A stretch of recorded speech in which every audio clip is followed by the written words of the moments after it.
You're listening to Charting the Future, a podcast for independent pediatricians by PCC. For more information about our software and services, please visit www.pcc.com or visit us on social media. Welcome back, everyone, to Charting the Future from PCC. I'm still your host, Chip Hart, for as long as they let me. I am going to be doing something different today. Instead of interviewing a pediatrician or someone who works in a single pediatric office, I've brought for you what we call internally at PCC a SME, a subject matter expert from PCC.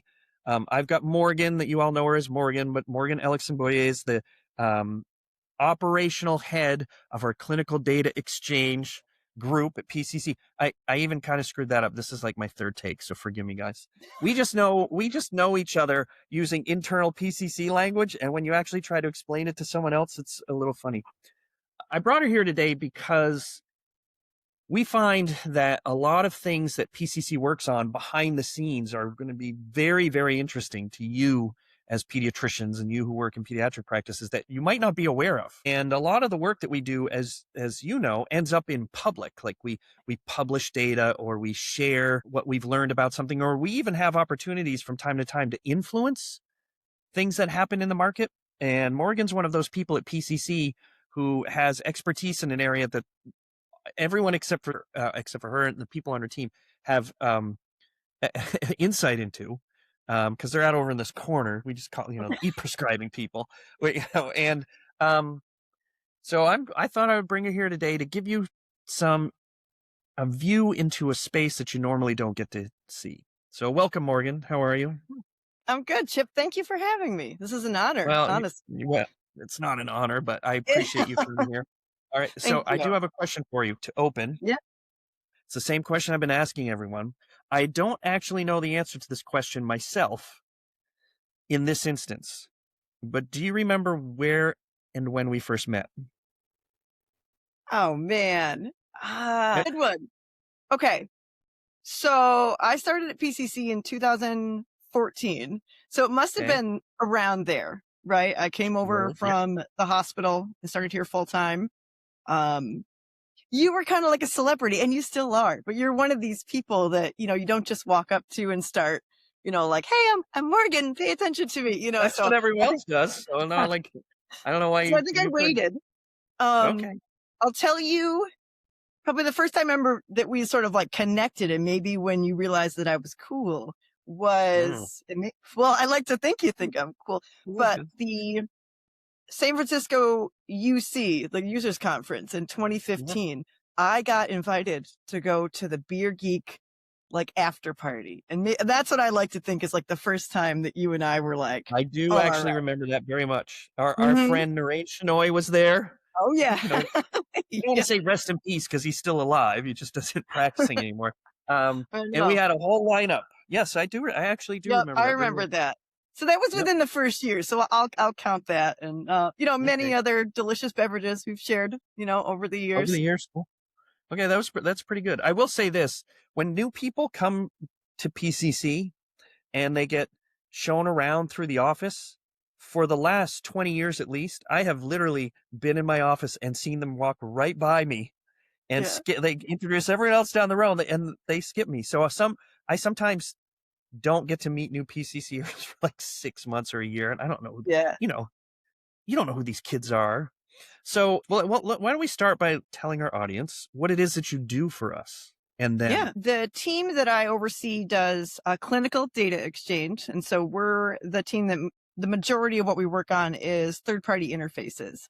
So you connect with our EHR, and then there's all these other entities out there in the world, like your immunization forecasting and immunization registries and your lab vendors. And then the part that is near and dear to my heart is the prescribing software. So there's a whole long story about how we got there with the prescribing software, but the majority of it lives here at PCC, but no prescribing software is complete without SureScripts. And SureScripts is the entity in between EHRs and pharmacies. So we still have some third-party connections, which is why what I do, remains on that team. So my long experience with living in the pharmacy world kind of brought me here. And I can tell you all about that too, but I want to hear about it. yeah, we'll get into that too. But between myself and Dewey Howell, who's a family medicine physician, we help make this prescribing software work, and the prescriptions that you write every day go zip off to the pharmacy, and just, kind of try to keep an eye on what's going out there in the industry, what the problems are. There's all sorts of things that we could say about that, but yeah, mainly keeping an eye on the team that takes care of all those cool interfaces and making sure the prescriptions are happy. Well, I'm pretty sure that we have the only pediatric EHR tool on the market, Yeah. which is funny. We don't talk about it, and we're not going to go into it at great length here, but it does mean every now and then Morgan gets to show up at the users conference or, at a release mid-year and does something that all the pediatricians just, their mouths fall open. Like, oh my God, you can do that now? Yeah. And to us, it's like someone's birthday. We were going to circle all the way back, but what I want to hear first is, how did you end up at PCC, especially coming through your pharmacy background? Yeah. After following the Grateful Dead for 10 years, all right, then you decided. Yeah. I was wondering if we'd get into that and be like, well, I was just on fish tour and then my van broke down. There's a lot of stories we could tell. You might be able to tell, but I'm from Central New York. I figured Chip would make fun of my accent at some point. It hasn't come out yet. It hasn't come out yet. I do sound like I'm from Minnesota sometimes, but it is Central New York. I chose to go to school at Clarkson, which is way up at the very tippy top of New York State. I was doing like biomolecular science, engineering, that kind of stuff. And after that, I ended up in some labs. I was doing microbiology. For a long time, I worked at a yogurt plant, and I got plenty to say about yogurt. That could be a whole other podcast. I'm lactose intolerant. I shouldn't have done it in the first place, but labs are really cool. I love science. I love all of that, but nobody comes to visit you in the lab unless they want results. They come, they want the lab results, and they take off. So I had enough of that. Drugs were always fascinating to me, pharmacology and pharmacotherapies, like all this stuff. And I thought, maybe that's what I should start doing. And I headed over and began working at Walgreens. So I worked in outpatient community pharmacy for a while, a little tiny hospital in upstate New York, like 100 beds. I was doing that. And then the big city of Burlington was calling my name, mostly nectar, right? Because of fish. And so I, just packed it up. I used to work here at the Trauma One Center that we have. It's like 700-800 beds. It's a big university hospital. And I love pharmacy. I really do. This was inpatient pharmacy. So we're taking care of the patients that are admitted, and that could be anywhere from like oncology, the OR, it's research pharmacy. It's a really big department that we have. But that stuff weighs on you just like it does, with our doctors. It's 24 hours a day. It doesn't stop. And the patients are huge differences in like how sick that they can be and stuff. I knew it wasn't for me long term. You're getting burned out. And do you remember Craig that used to work here? Craig and I worked together at the pharmacy, and he said, you know what? We could use somebody like you to come over. And so I did it. We came over and we did a desk job, which was new, for me. There's no lab coats and, all that kind of stuff. But eventually, then our e-prescribing product grew, and it just became this natural transition that I moved over there and started, taking care of the prescriptions. I remember, because you were essentially champing at the bit the whole time. Like, I was hello, ready. I'm going to be working on that. I know I've got this job over here, but you're not going to stop me from working on this, especially because none of you all know anything about it. And this is what I do. I remember those days. That was all with love, but I was like, guys, I'm ready to help. If anybody wants, I actually know what this stuff is all about. So in hindsight, it was an incredible, transition. I still worked per diem at the hospital, for a while, just to keep things fresh. I just loved it. It was a different part of my brain. But then we adopted that Siberian Husky I've got, and I can't be out of the house for a 12-hour shift, so I'm home more often now. I do remember the first ERX product we used, and we're not going to name them, right? But they were the first ERX product we used, and they came out, they flew out before we sort of constructed our own. They came out, and you were in the room. They had a room full of PCCers to give us instructions about how their ERX tool would work. And we were all sitting there knowing how our clients operate. And I remember on more than one occasion, they would show us a screen and we'd be like this. And someone from PCC would say, well, what happens when you hit that button right there? And they'd say, well, don't hit that button. We'd say, well, we're not going to hit that button, but our clients are going to. Absolutely. And then we were like, so why is that button on the screen if you're not supposed to hit it, if it's going to delete everything? Well, it's just the way we've designed it. Or then I remember another time it took them 20 minutes to explain to us why, I'm going to get it wrong, but it was like, why hitting the button that says save deletes and doesn't save?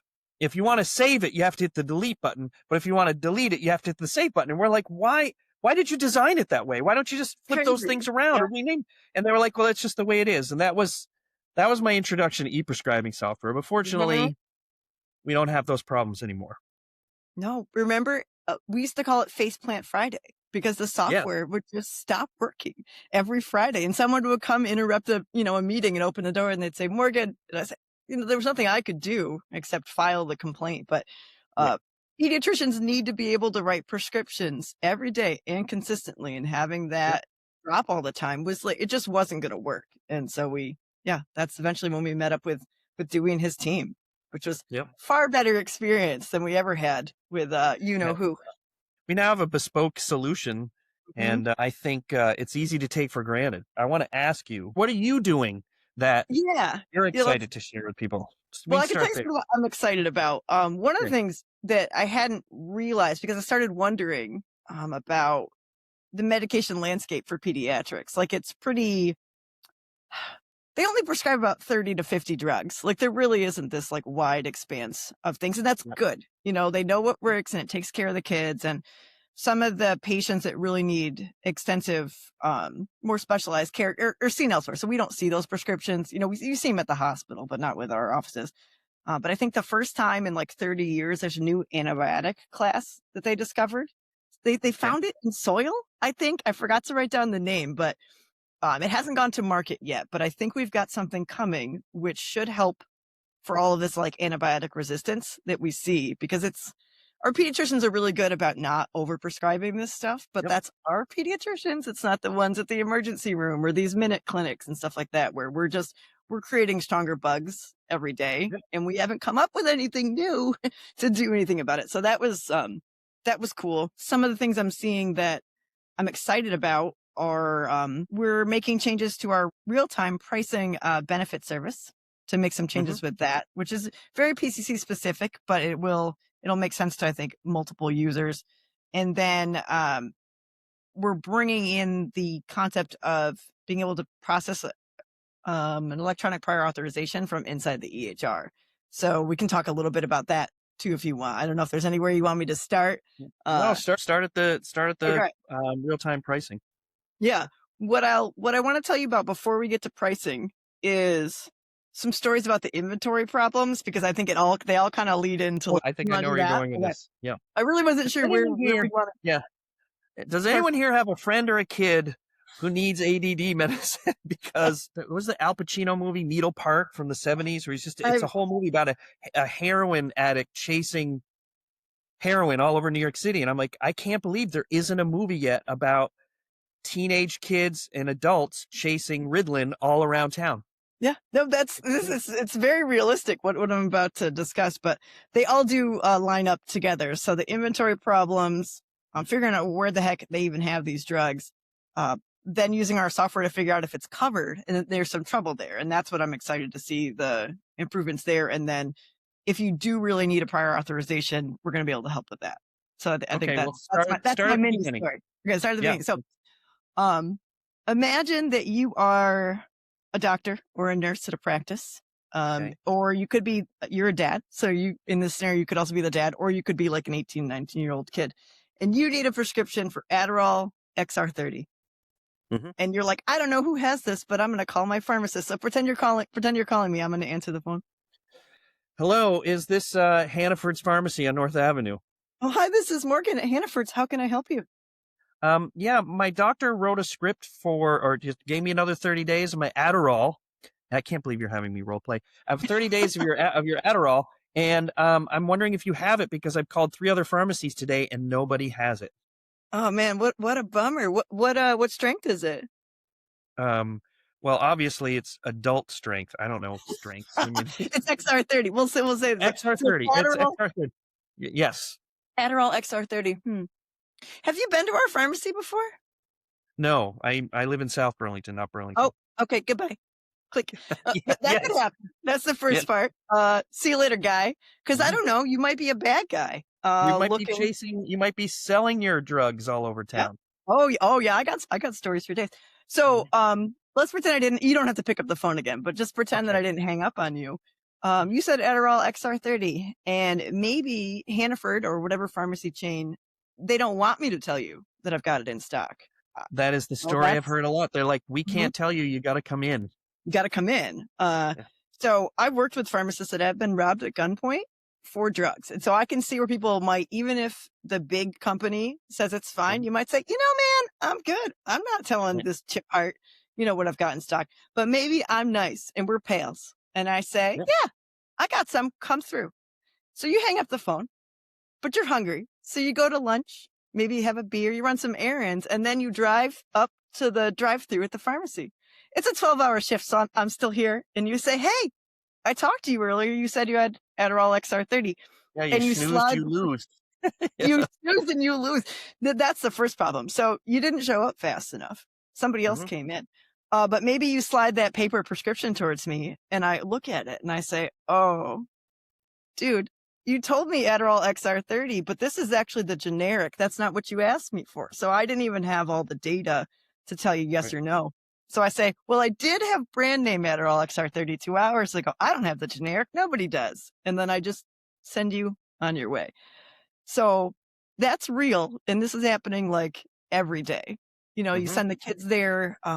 So maybe Walgreens doesn't have it and you drive over to CVS. They don't have it. Oh, but you went over, Walmart does have it. Well, Walgreens has your prescription. So how is that supposed to get over here? You can't just do that. So there's one thing that PCC can't solve, but I'll tell you the cool thing that we built, and that's a button inside the EHR called resend. Because I kept saying to Dewey, and Dewey knows this too, he was a doctor, and I said, God, I just wish there was a button that you could send the prescription from pharmacy A to pharmacy B. And he says, well, we can't do that, but I can build you something that'll feel like that. And so he went to work, as he does behind the scenes, and created a button that I have to go back to the chart, find that Adderall prescription, and I click resend, and it cancels the first prescription and sends a fresh one over to, pharmacy number 3 or 14 or whatever that has it. So that's been a huge win for these type of medications, where before they'd have to cancel it, search for the drug, fill the whole thing out, change the pharmacy and send it. So if you like counting clicks, which we do, it was saving you like 8 or 10 clicks to be able to send that. So that came out a couple of years ago. That's awesome. I don't know anybody else that has that. I don't go snooping on other EHRs, but I think we might be one of the only ones that has that. Then you might say, why isn't there just a repository of what everybody's got for inventory? Well, that would be nice, but it does not exist. So it's not something that we haven't connected to yet or that we haven't built. I don't know if they ever will have that kind of information in a centralized place, because what if we are bad guys and we find out that the pharmacy down the road's got 20 bottles and you and I go get face masks? I don't know. I think there's the pharmacies, as you know, are hyper competitive, and there is real competitive intelligence in knowing what your competitor's inventory is at any given moment. Oh yeah. And I don't know if anyone listening to this is familiar with the big Epic lawsuit that's out right now against what are they called, Health Gorilla or Gorilla? What? I think it's Health Gorilla. Yeah. The first shoe dropped on it. But to make a long story short, all of the EHRs, most of the EHRs to some extent, have clinical data exchange at a very high level. We work with something called Care Quality. It's what allows you to send and receive your charts to an Epic-based hospital. But the vetting that went into all of the vendors who joined this network was really minimal. And furthermore, a number of vendors would join the network and then allow subcontractors to use their clinical data exchange feed. And they literally last week, one of the businesses in question admitted in court that they were grabbing patient records to sell and share with attorneys. It's crazy. And it's crazy. So all of that stuff makes PCC people freak out. And so we like privacy. We're a big privacy.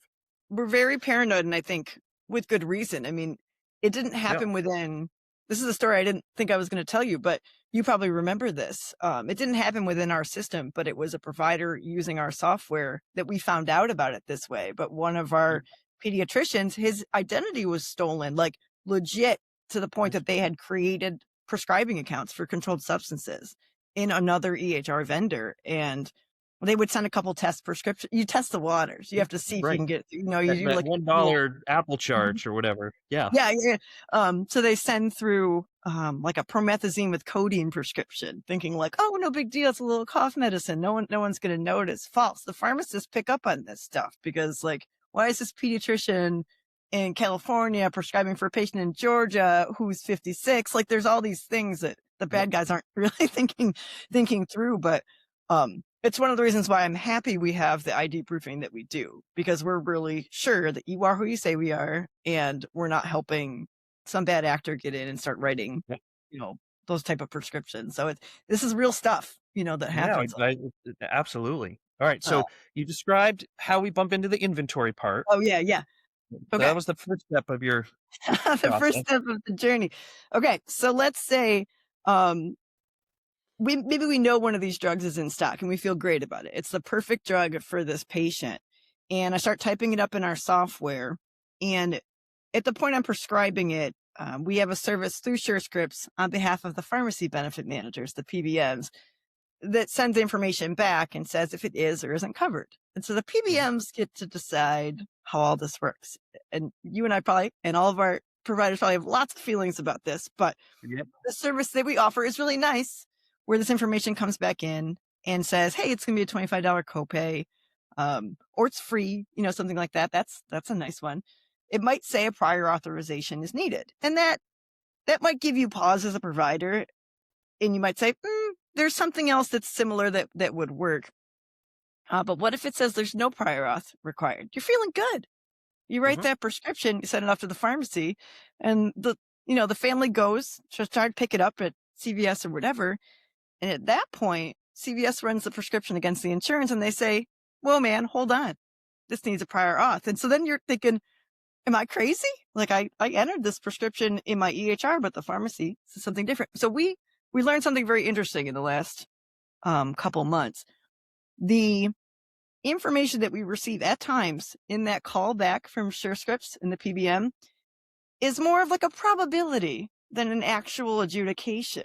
And so I don't want to get in trouble and get, the PBMs coming after me, but what I'm hearing is that it doesn't make sense for the PBMs to give you an actual adjudication for these earlier transactions because the patient's not in the pharmacy. They're not going to get paid for using the EHR. They get paid when the patient goes into the pharmacy. Because no matter what, you're probably going to buy something. At least I do. They got me. I'm already there. So there's a different, more thorough adjudication that happens at the pharmacy. And I I did this for a long time. So when Dewey realizes this, he says, this isn't going to work. And so that's what our clients are experiencing right now. Dewey's doing his data science master's on top of all of his other degrees at Notre Dame. And he is going to town on solving this. And so he's used a lot of his data science background and wrote this machine learning model that says, hey, when SureScripts and the PBMs tell me no prior auth is needed, he's like, I'm not taking that for an answer. And he's written this model that is going to look out to all of the PCC clients and say, all right, this kid's 12 and he uses Blue Cross and for this med, and there's all the other times this has needed a prior auth. And he's going to rate it, based on all these different levels of logic and says, there's an 80% chance this kid's going to need a PA. So instead of the no, we're going to say, get rid of that. And we're going to say, instead, here's like high, low, and medium. that you might need actually a prior authorization. So with all that, Dewey will explain this much better. I'd love for you to have him, on the show. You guys can nerd out. Sure thing. But if you're following this, that in that medium class, when you find out, hey, it's kind of likely you're going to need this, you might think, well, this is the only med that's going to work for my patient, so I don't care. I'm going to power through this and get the PA, or you might switch something else that's, in the same class. You get to set the expectations for a mom who's harried, and you can say, look, there's an 80% chance this is going to need a PA or it's going to need a copay. Yep. But I won't know until you get there.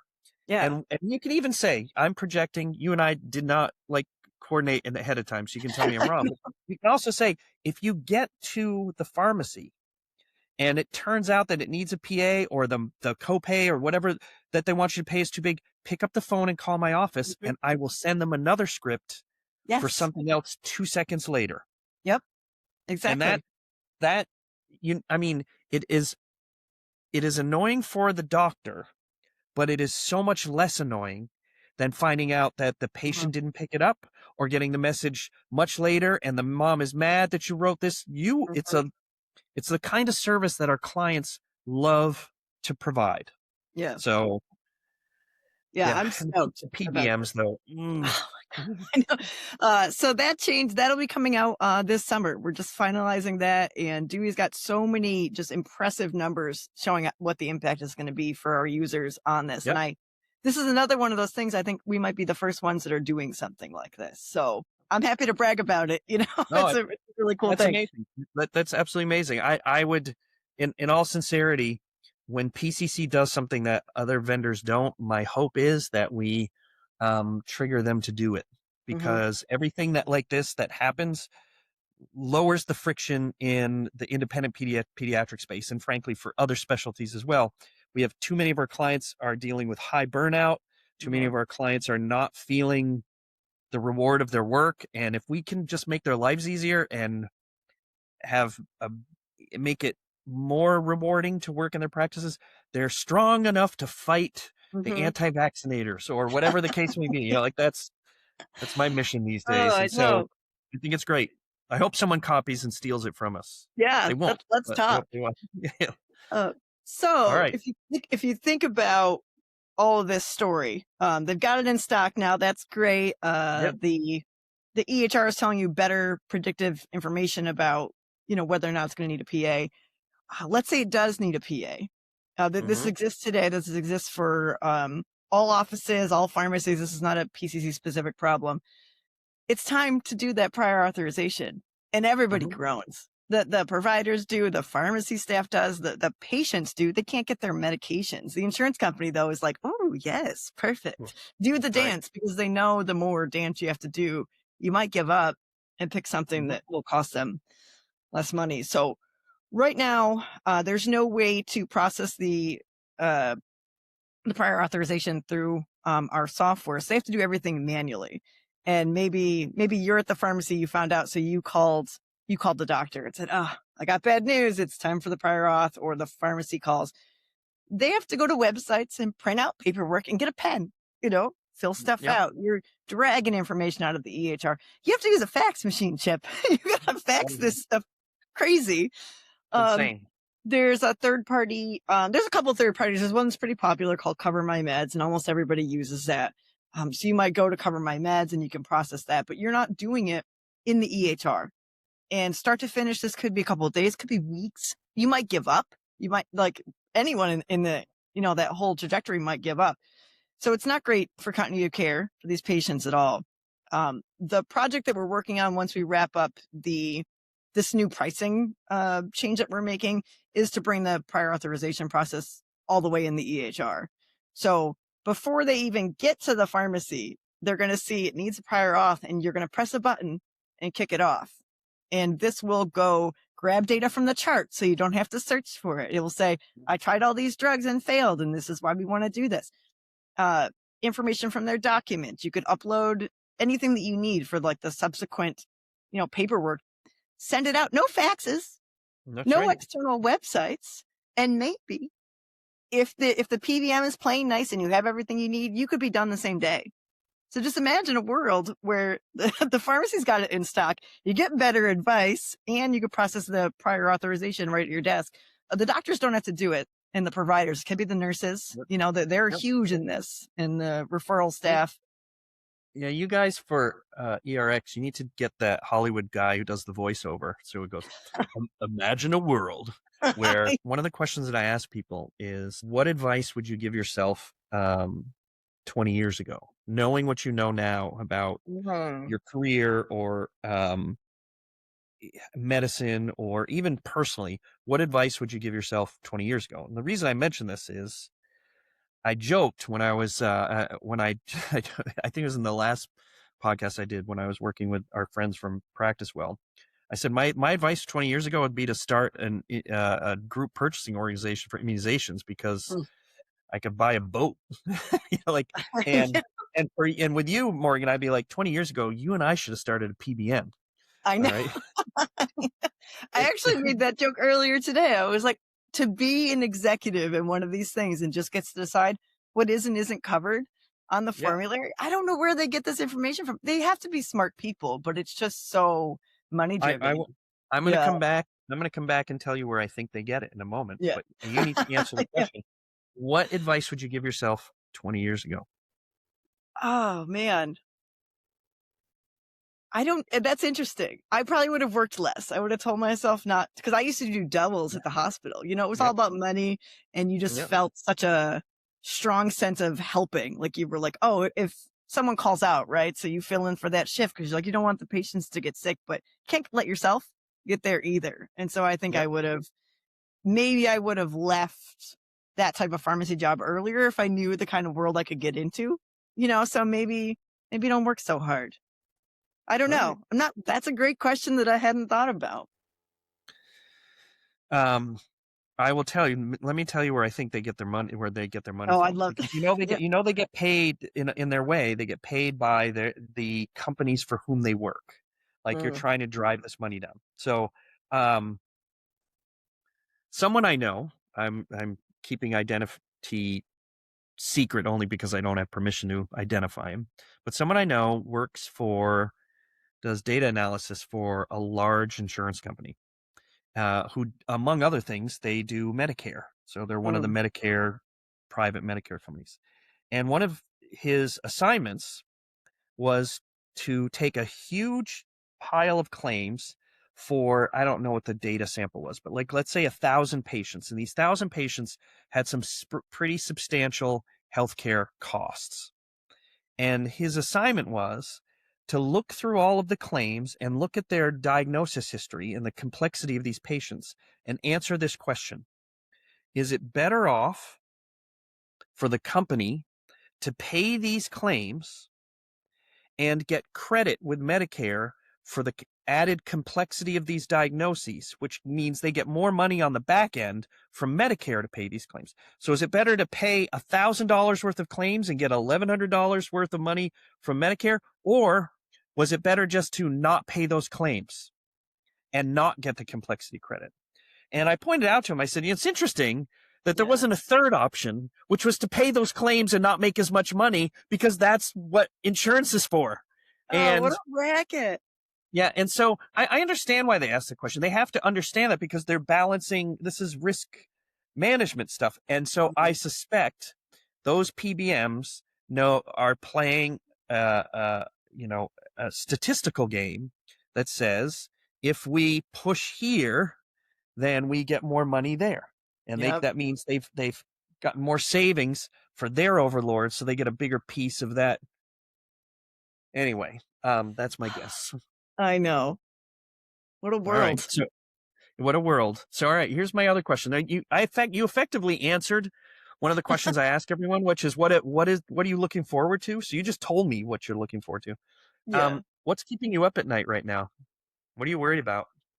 Oh, the government. Am I allowed to say that? I mean, man, absolutely. I just don't know how these people got to be in charge and they're making these kind of claims. And I'm worried they're coming for prescriptions next, you know, right. And the rules about prescriptions. Like, what if they just do away with all of the regulations that are there to keep people safe? And Mhm. I don't know. That's good. And the fact that no one's got these drugs. That one really too. I think about that. You should see these websites. Like and they're not like some homegrown website somebody, wrote up. These are documented websites that say this manufacturer refuses to say why we don't have this drug. I mean, it's just Right. it's insane what's going on. So yeah, no drugs in the government, man. I always say the government. Yeah, you say that no matter what the topic. No matter. What's your big fear in the arts and crafts world, Morgan? The government. Oh man. Not enough free time, man. Not enough free time. So one thing we haven't discussed, Maureen, Yeah. give everyone a brief overview of what you do when you're not working at PCC. Oh wow. What's your side hustle? I mean, you have a couple, but like, I do have what's a your couple. like? Yeah. Yeah. So I was working at the hospital, a couple of weekends a month, that kind of thing. I'm not doing that right now. I have an art studio downtown There in you go. downtown Yep. Burlington. I don't get there as much as I want because of the aforementioned Siberian Husky, who's like a toddler, basically. But I do screen printing, tie dyeing, I do some sewing, a little bit of knitting. I'm not so good at that. I was doing like resin art for a little while. There's What all is sorts of stuff. resin art? So it's it's like epoxy, the two different types of epoxy that you mix together, and then you have like that base layer of resin, but also alcohol inks. And you put them in, they have different molecular weights, which, the science comes back, but you can move them around and kind of make like little rainbows. You could do magnets or I've not coasters. seen that work from you. That one's cool. I could show you that. Right. I used to do pottery back in the day, and one of our coworkers got me into a volunteer pottery class right now. So we're making bowls for the Empty Bowls event. So I'm whipping up bowls, not very well because I'm a little rusty, but I'm getting back to the pottery wheel. So I love that kind of stuff. Camping, all that stuff. Yeah, I don't know why. For a couple weeks, Instagram was feeding me all of these pottery fail shorts, and it was like women getting their hair caught in the wheel and stuff like that, and I couldn't stop watching them. I think that's why I keep getting it to me. But who are all these people who video everything they do? That would be horrifying. No. It adds so much time to it. Even when I want to photograph pieces I've made to put them online to sell them, you have to take so many pictures and edit it's a lot of work for sort of the return. You have to love what you do in order to even get involved with it. Okay. So at some point, every new PCC client is going to get a tie-dye from Morgan. You could. Remember, there was years ago when we switched from that not so great vendor to our situation with our current prescribing platform, and Paula said, "Hey, would you like to make like 80 tie-dye?" They were tie-dyed and screen printed. So now those are like contraband because they say the old, vendor on that. The first vendor we had. Yeah. So we still have a couple people that come to the conference every year, wear the tie-dyes with a lot of like, they're like front row in my class, waving. I love that. I will say, if you work at PCC, you never have to buy a t-shirt again. No, we have too many. We have too many.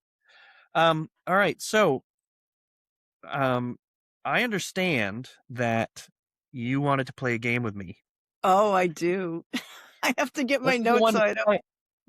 Everyone who knows me knows I don't prepare for anything in my life, including this, but I was told that Morgan wants to have some fun with me. Oh. This is where we're going to get to see if I have any brain cells. No, this is do we need any setup? What do I need to know? No, I wasn't sure if I could type them to you in the chat, but I'm going to say them out loud, especially for everyone that will listen later. Okay. So, I'm going to give you a list of 5 drugs and a small description of them, and you have to pick which one is not real. And they're all going to sound crazy. Well, there'll be 5. 4 of them are real. 4 of them are real, and 1 is not. That's the premise. Yes. So, all right. Are you ready? I'm ready. Okay, I'll type them to you if you need them later. So I put these in alphabetical order. These are not in any other order besides the alphabet. And are these the commercial name, or are they the generic name? Oh, you are such a good student. So there is a mix between the brand name and the generic name. And so Okay. All right. No one has ever told me that I'm a good student, so I'm you are. You've already passed. still consuming this. Okay. All right. So let's begin. First, I can't even say these without laughing. Okay. Flurbiprofen. This is a non-steroidal anti-inflammatory drug for pain relief. So that's flurbiprofen. Now that might sound like Scott Kirby's nickname, That's right. scurbiprofen, but it's not. That's flurbiprofen. Okay. Next up is moxifloxacin. That is a fluoroquinolone antibiotic. You might enjoy it with a can of Moxie the soda. All right. Next up, lubiprostone. That's a medication to treat constipation. Just think that one through again. All right. Yes, I know. I've got all of these. Every one of these has a word with a word root that makes you think something. Keep going. Isn't this fun? Okay. Next up is scalaxin. That's a skeletal muscle relaxant. Tough acting scalaxin. That's a real one. Keep going. Okay. The last one on the list, we have reached number 5 is Skyrizi. Oh, first of all, I've seen the ads for Skyrizi. I know that one. I'm going to say it's the Flurby one is the fake one. No, that one is real. Do you want to know the true answer, Chip? Sure. They're all real. They're all real. I tricked you. So I couldn't win that game. I would have had to Captain Kirk it to win. All right. I can't believe it though. Like lubiprostone. I mean, that one is like, who's naming these drugs? That could be if you wanted to know what I should have done with my life was naming drugs. Name drugs. There's someone who got paid $250,000 to sit in a room and it's now all AI. Okay. That was, that's interesting. You know what you should do? You should do 2 rounds of that. Oh. And sneak a couple in. And you should insert the names of people at PCC into them. Because you made that joke about scurvy. And so you could have okay. Chippyprofen. I mean, we could. Chippyprofen. You know, I mean, look, you've got a last name that could probably create a whole family of drugs. It's true. There was my name's too short. Too short. Last year at the conference, we did those sort of introductory group sessions on Tuesday, and I printed out old handwritten prescriptions, like legitimate handwritten prescriptions that no one could read, and pictures of tablets and capsules, and said, can you actually name these? And they each had little forms that they could fill out, and there were so many comments that were like, I am so sorry that I've ever written a prescription that looks like this. And so really it was educational for everyone. And then I had to review all them and choose the winner. And you might remember this, but one of our doctors, Dr. Dobos from Connecticut, he won both rounds. Well, Dr. Dobos was a pharmacist before he became a doctor. So he was cheating. Let that be a lesson. So it was really fun. Oh, yeah, I was not there for that. That sounds great. And it's amazing to me that people argue with the benefits of doing any of this digitally. Mm-hmm.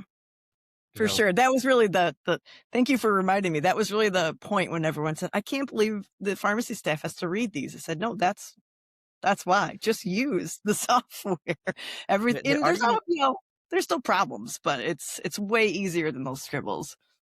PCC is literally speaking to 3 practices right now who are still on paper for everything. Wow. Who are looking for an EHR. We'll see if any of them become clients. And whenever you say to them, well, how do you read the charts? Like, look at the chart you just gave me. Well, I know what it says. And the point is, I'm like, but you're not who that chart is for. That's, what if you're not the one to read that chart? And also you're fibbing if you think that you can read your own charts. Yeah. Well, I know what I meant. And I'm like, that's scary. Do it for the future version of you, Right. Okay. All right. Morgan, anything else you'd like to add? I will add myself. Thank you. This is nice to get the insight from the people who are behind the scenes. But anything else you'd like to add or share with our crew? You had warned me you wanted to talk about vaccines at pharmacies. Do you still want to do that? You Here's my would regret it. Yeah, here's my simple question. Yeah. I haven't, and I don't know the answer, though I can guess. Yeah. What do you feel, or what is your opinion of pharmacies giving vaccines to children? Oh, let's start with giving them to adults because I feel better about that one, way better. But I still don't like it. How's that for an answer? Kids are That's a just good like, start. to me, it's like off the table. I still worked at Walgreens, so this must have been prior to 2010. This was new in New York State that you could, that the pharmacist could administer vaccines. It was a whole thing. But remember, back then we didn't have COVID. So this was just flu vaccines, essentially. And nobody wanted to do it. I mean, it's like intriguing to learn how to do it, but to interrupt the flow that is already jammed up, you've filled prescriptions before, so imagine this is another one of those, you don't have to pick up the phone, I will, but, the big corporations, they were driving it. It was absolutely, Big Mama Walgreens was saying, you better, do as many flu vaccines as you could on top of keep up with your prescription volume. So the phone rings and I have to answer the phone. I say, thank you for calling Walgreens. This is Morgan. Would you like to schedule your flu vaccine? Imagine you got like an 80-year-old grandmother and she goes, what? And I have a loud voice. So I'm like, I know she heard me, but she's like, what do you mean? So then I repeat myself and they say, well, I just want to get my prescription refilled. It's like, I'll handle that too. But then I'm supposed to follow up again, and just And say, now you're a salesperson. yeah, it turns out, right? So let's say people were excited about the sort of the ease of being able to do it. You didn't have to make an appointment, really. You could walk in anytime, but you're at that pharmacy counter and there's patients everywhere. They've dropped off their prescription. They're waiting. They haven't given you the paper yet. The phone's ringing. The drive-thru's going ding dong, ding dong. And then someone's ready and they're like, I'm here for my flu vaccine. There's not enough time in the day for all of these things to occur. Right. For the pediatric patients, that to me is like a no way. I mean, that doesn't even make sense to having the kids in there. And I'll tell you this story about this college kid because I can't even imagine that being applied to a tiny person. But it's the same thing. Imagine a day, the pharmacy, it's swamped, and this college kid is essentially skipping down the aisle to the pharmacy. He's overjoyed to be getting his flu vaccine. And I remember in this moment thinking, this kid's had a lot of Red Bull because that was like the caffeine of choice back then, Right. And he announces, I'm here for my flu vaccine, whatever. So we had a separate room that you would go to. It was a private room. But I'm still in the pharmacy, doing my thing. And I hear this incredible thud. A thud I'll remember for the rest of my life. And then the pharmacist screaming, call 911. And so I'm now ready. I'm going to call 911, but I don't know what's going on. So I have to open the door. And this college kid is on the ground. Like he'd gotten the shot and just keeled over. And so it was a small town. So I knew the EMTs that were rolling in to take care of the whole thing. But it was, in that moment, I realized we'd never been trained on the rest of the patient care. Experts at pharmacology, but administering the vaccine was as far as we got, and so to think about like kids and adverse reactions, just no. And the continuity of just the whole thing is just big gross. So yeah, the impression I get is that pharmacies want to vaccinate, but pharmacists do not. No. Like if you had wanted to do that work, you would have gone into that work. Right. Right.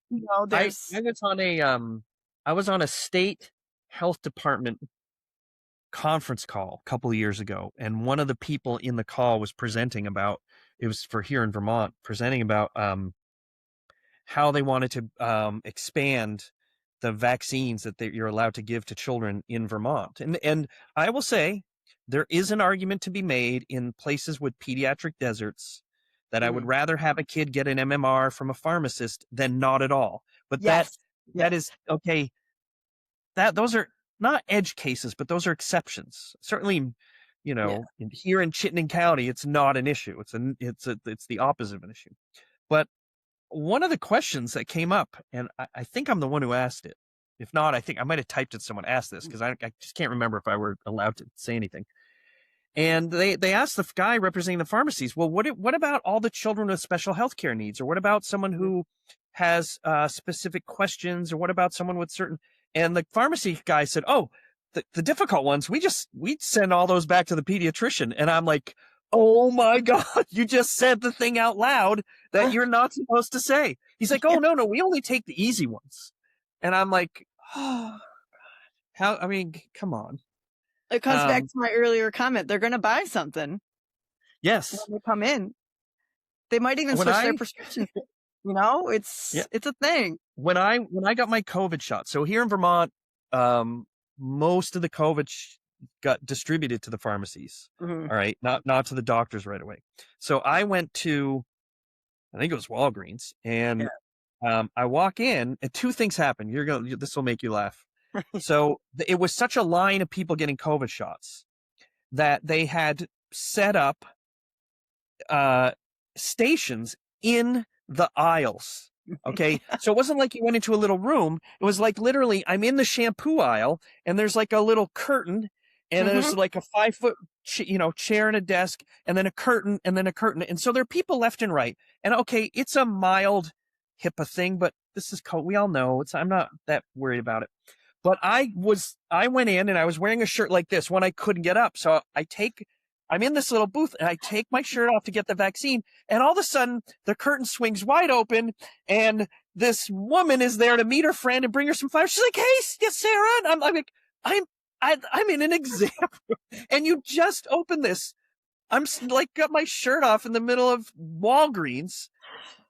And then I was like, and they give me the shot and I said, all right, so what? I knew what the answer was. Yeah. I knew what I was asking, but I was like, so what do you want me to do now? Oh, you need to stay in the store for 15 minutes. We got a bunch of stuff on sale. You'll love it. And I was like, no. I will be going somewhere else. I had a very similar experience. It was just like lined up and it was like one by, and finally I went in and I was like, oh, I remember these days. I was kind of telling him like the same anecdotes and you could just see the look at his face. Like, I'd much rather be filling prescriptions, but in that time period there was a benefit to it. I think the ease of it, but like for kids, it's just a different story. Thank you. Yep. Way different story. Yep. No. And that kid goes home, has reaction at home. Who are they calling? Yeah. They calling back over to Walgreens? No, they're not. Well, there's no after hours line. We closed, Yeah. And so that pediatrician's like, you got a what? Where? How? I know. Right. Well, there we have it. Well, Morgan, thank you. I appreciate it. I didn't appreciate the fact that you tricked me and I had to guess one wrong answer no matter what. But it's okay for next time. I will. And let's have you back to share some more e-prescribing madness. Maybe I'll have you be Dewey's handler. Yeah, I know. I think he would love to be on the show. You can have us all. So this was a real treat. Thank you, Chip. Right. Thank you. Bye-bye.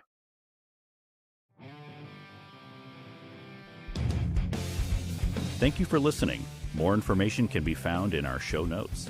Production and editing by Chip Hart, Ali Squires, and Chris Forleo. Music by Challenger C. I'm Mark Herney.